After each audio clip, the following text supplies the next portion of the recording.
Hi there, Coughlin616 here, how are you? Strawberry milkshake. Now, I apologise for yesterday when I posted a video that should not have been on here because it's very uncivilised. This is the Civilised Richard Show. And I'm going to be posting this video as a response to one of my favourite users, Protean View. He made a video, it was actually a response, his video was a response to Manix the Pirate, but it was on the subject of hate crimes. Now I'm going to ask if you please would listen to this video all the way through before commenting. I know some of you won't, you can't help yourselves, but it would be very helpful because I'm going to cover a lot of stuff here and try and get it all in one go. Now, the subject of hate crime, the only video I've really done that sort of vaguely covered this was when I did a video called This Fight Is Far From Over, which was obviously my first ever response to the user Cockfail Mitchell regarding the Matthew Shepard case. Now, the first thing that people tend to do is they like to get hung up on the word hate. I think the biggest problem with hate crime is the fact they called it hate crime, because people get hung up on the word hate crime as if it's supposed to mean that every crime that's committed out of hate is a hate crime, because obviously that's a bad term to use. If they'd have called it crimes of prejudice or crimes of bigotry, or I would have imagined that would have been a better term. So I'm not going to sit here and discuss the semantics of the word hate. That's not really relevant. What you did say in your video, Pro, you talked about why your sister. I don't care why you killed my sister. I just, she's dead. And the problem with when people do that is that they're arguing it from a personal standpoint of someone who's been affected by a crime, and that puts you in an emotionally biased position. It puts you in a state of emotional turmoil, and therefore, it can't be actually rationally determined. So that you might not care, someone might not care why or why not their sister was killed. They just care that she's dead. But those are not the people who are going to decide. That's not how you decide. Obviously, where laws come from and what they mean. Also, you bring up the analogy, and also people bring up the other analogy of if crimes against you use the crime about killing someone because they're short.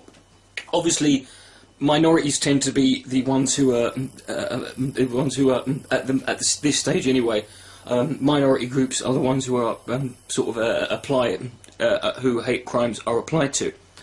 And you brought up the position of someone killing someone when they're short. Well, let's be realistic here.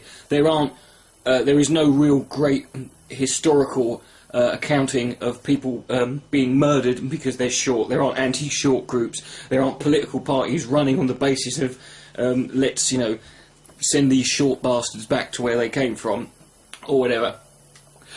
So those analogies don't really work. But I do think that you're right in the sense that it shouldn't be. It should be a hate crime if they're going to exist. They should be all-encompassing. They should include everyone, because on the off chance, it's not worth the risk if there's one person who's going to get killed just because they're short. I think that should apply. You see, human beings have this bizarre tendency to, when they find themselves in a position where something they feel they're in a worse off position than someone else, their immediate position is that the other person should be brought back down. Whereas I feel that the best way is for why not try and work to get your place self moved up. People do it all the time with prison. They look at prison and they say, "Oh, life inside prison is too good these days." There are people who go to prison because life outside is, they see it's better for them on the inside. And the immediate inclination is, let's make prison worse. I'm like, why don't we make life outside better? And then prison can remain the same, and it's relative. You shouldn't want to live in a world where prison is a better option. So why not make life outside better, rather than just because it's easy to make things worse, isn't it? It's too easy to make things worse. And human beings, we're naturally lazy, and we don't like to necessarily work as hard as it can to make something better when we can just make it worse. But the one thing I want to address with hate crimes is that people always the people I think miss first of all about protection.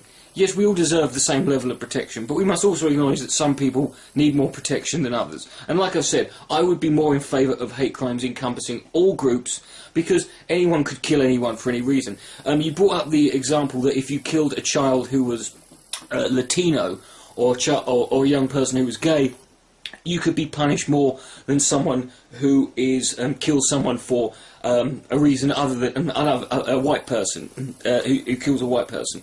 That's not really how it works. You have to actually prove beyond any reasonable doubt that someone. If I killed a black guy, which I might do, I never know. If I killed a black guy, for example.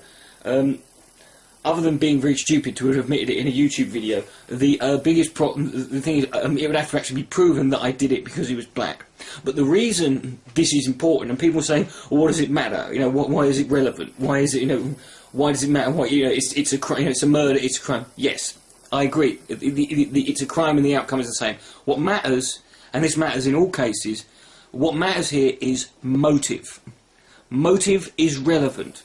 Because the reason someone does something is how we determine how dangerous this person is to society. It's not about protecting someone more necessarily, it's about protecting others from this person. Because in the example of Matthew Shepard, which I'll use again, and first of all, he wasn't just killed. It wasn't just like someone went up and bang, shot him in the head. He was killed. He was brutally, barbarically tortured for, you know, in a just a sadistically extreme and vile way, and it was because he was gay. I mean, the guys admitted this. The guys called McKinney and Henderson, and their girlfriends admitted this too.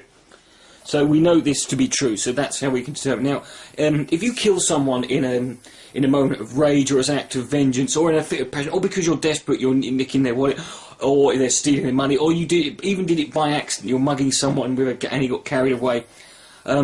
Your motives, the motive of that person is something that can be quantified and cannot be necessarily, can make them less of a danger to the rest of people in society. Because if you specifically set out to kill a specific person for a reason that based on something they have done, or for something that they represent to you, that does not necessarily apply to thousands or millions of other people in society.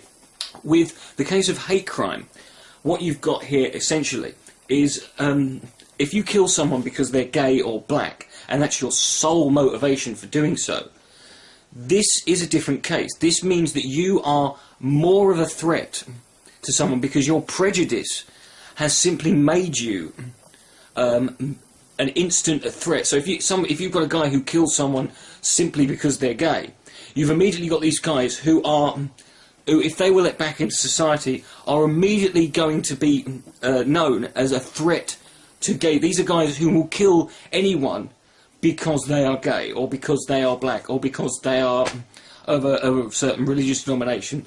And that is what matters in this. This is why, because if we know what the motive is, it determines how how much of a threat you pose to society. It determines the process of rehabilitation, and it means we've got to be much more careful and look for the nuances in their development. If you someone kills someone because they're a drug addict, then if you cure the drug addict, if you cure the addiction, you've cured the person, you've eliminated the threat. That's easy. But when you've got people who kill people or commit crimes against people purely because of what they happen to be, these people pose a greater threat, and that is why that is the reason why that they are punished more severely, or put into a more severe sort of a rehabilitation process in prison, because they pose a greater threat.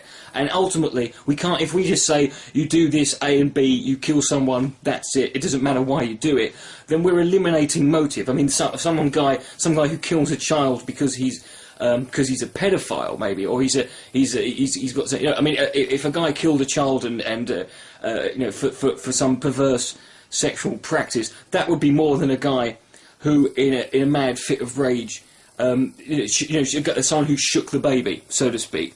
There's two different nuances here, and they can't be treated the same. Because if we treat them the same, we're saying that all these people who commit this crime are the same. We're generalising.